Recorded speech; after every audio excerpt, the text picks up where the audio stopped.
other words, the greatest commandment is not just to love God. You love God with all your heart, with all your soul, with all your emotion, with all your mind. In other words, you got to love God completely. Ladies and gentlemen, you understand this. But for some men, they don't understand this. Ladies, will you ever marry a man if he tells you, honey, I love you. I love you 95%. Ladies, will you marry this guy? If he says 95%. Yes or no? What's your problem? You want how many percent? All right, the guy says, you know what? I love you 99%. And then you ask him, why 99%? Well, 1%. That was my old girlfriend.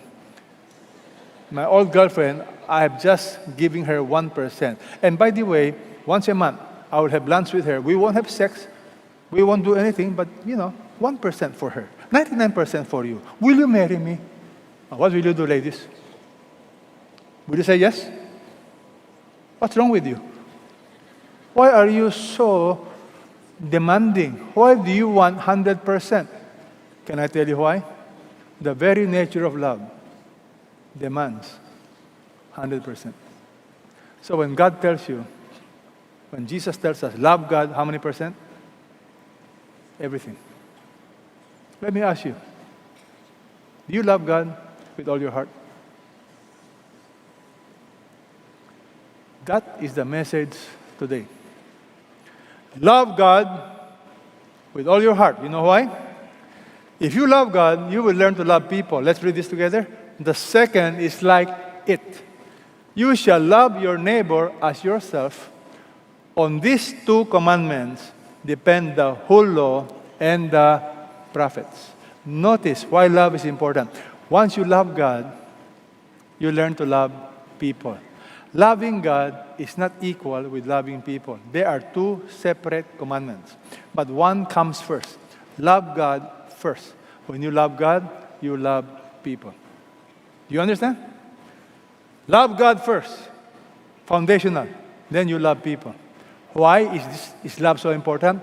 The Bible tells us, on these two commandments depend the whole law and the prophets. The entire Old Testament, the entire Scripture is grounded on, everybody, love God, love one another. John MacArthur says love is so important. According to him, nothing is more critical than this commandment. Disobedience to this commandment is why hell will be forever populated. You know what he's saying? Only two kinds of people. Lovers of God and those who don't love God. Only two kinds of people. Those who love God and those who don't love God. What is the opposite of love? Hate? I don't think so. The opposite of love is indifference. And some of us don't care about the Lord. And you think you're a Christian. But you don't really love the Lord. Only two kinds of people in the eyes of God. People think believers, unbelievers. That's one category. Disciples, non-disciples. For today,